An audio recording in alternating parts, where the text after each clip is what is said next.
नमस्कार दोस्तों, स्वागत है आपका।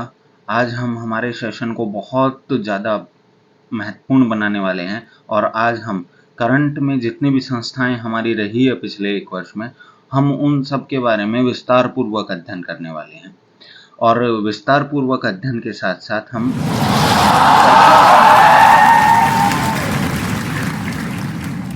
चलिए दोस्तों स्टार्ट करते हैं हमारे सेशन को। और अब हमारे पास आ जाता है परिसीमन आयोग।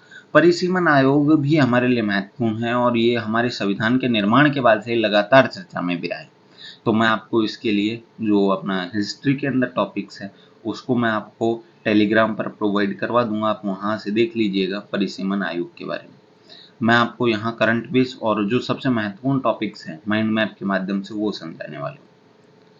अब हमारा पहला सपोर्टिंग आइडिया देखते हैं कि जब हम देखेंगे कि संसद परिसीमन करती है, वो क्या संविधान में वर्णित है? तो हम कहेंगे यस। आर्टिकल 82 के अंदर संसद परिसीमन एक्ट पारित करती है और परिसीमन एक्ट पारित करते ही एक परिसीमन आयोग का मतलब डिक्लेरेशन कमीशन का गठन हो जाता है।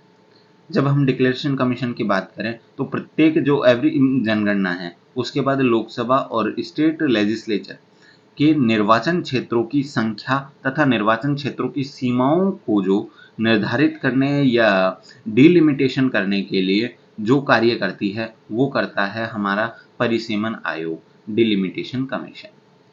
अब हम बात करें कि इसके अंदर अध्यक्ष होता है एक, वो सुप्रीम कोर्ट का मुख्य न्यायाधीश या उसके द्वारा कोई नामित व्यक्ति भी हो सकता है। इसके अंदर सदस्यों की बात करें तो इलेक्शन कमीशन ऑफ इंडिया का मुख्य निर्वाचन आयुक्त, साथ ही साथ उसके द्वारा कोई नियुक्त व्यक्ति, और उसके द्वारा नियुक्त व्यक्ति कौन होगा? निर्वाचन आयुक्त ही होंगे। अब संबंधित जो राज्य के अंदर डिलिमिटेशन करने हैं उसके राज्य चुनाव आयुक्त को भी इसमें शामिल किया जाता है। अब इसके आदेशों की बात करें तो इसके आदेश संसद और संबंधित राज्य विधानसभा के अंदर संशोधित नहीं किए जा सकते। ये सबसे ज्यादा महत्वपूर्ण है, ये सबसे ज्यादा महत्वपूर्ण है। ठीक है, और इसके निर्णय अंतिम माने जाते हैं, इसको न्यायालय में भी चुनौती नहीं दी जा सकती। तो ये था हमारा डिलिमिटेशन कमीशन और इसके बारे में थोड़ा सा माइंड मैप। अब हम आगे चलते हैं, इसके बारे में थोड़ी सी और जानकारी ले लेते हैं। देखिए, delimitation commission has been set up 4 times since independence. ये ना अब तक हम इस डिलिमिटेशन कमीशन का 4 बार गठन हो चुका है, 1952, 1963, 1973 और 2002। अब बात करें कि 1976 के अंदर 42वां कॉन्स्टिट्यूशनल अमेंडमेंट किया और फ्रोजन कर दिया गया डिलिमिटेशन की जो लिमिट थी उसको, कब तक के लिए? 2000 के लिए। और कहने का मतलब है कि हमारे 42वें संशोधन के माध्यम से 2000 तक जो हमारी सीटें थी या परिसीमन था उसको निश्चित कर दिया गया। फिर 2002 के अंदर 84वां कॉन्स्टिट्यूशनल अमेंडमेंट किया, इसके बाद इसे 25 ईयर्स के लिए फ्रीज कर दिया गया। और फ्रीज कब तक के लिए कर दिया गया? 2026 तक।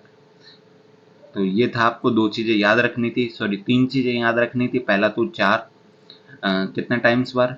4 टाइम्स बार, और इसके बाद इसके अंदर 2 टाइम्स फ्रीज कर दिया गया इसे 1976 और 2002 के अंदर। अब थोड़ी सी ये जानकारी है, हम इसको पढ़ लेते हैं।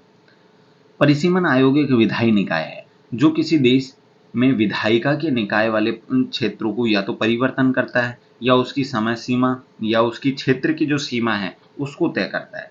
इसके बात करें परिसीमन की तो ये ना एक सीमा आयोग के रूप में भी कह सकते हैं हम। और सीमा आयोग के रूप में क्यों? क्योंकि ये निर्वाचन क्षेत्रों की सीमा तय करता है और आपको पता ही है कि इसे अब तक 4 बार गठित कर दिया गया है और इसके द्वारा दिए गए जो सुझाव हैं या जो इसने डिलिमिटेशन किया है उसे न्यायालय में चुनौती नहीं दी जा सकती। तो अब हम ईडी के बारे में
नॉमिनेट किए गए कुछ व्यक्ति जो न्यायिक रूप से विशिष्ट हैं।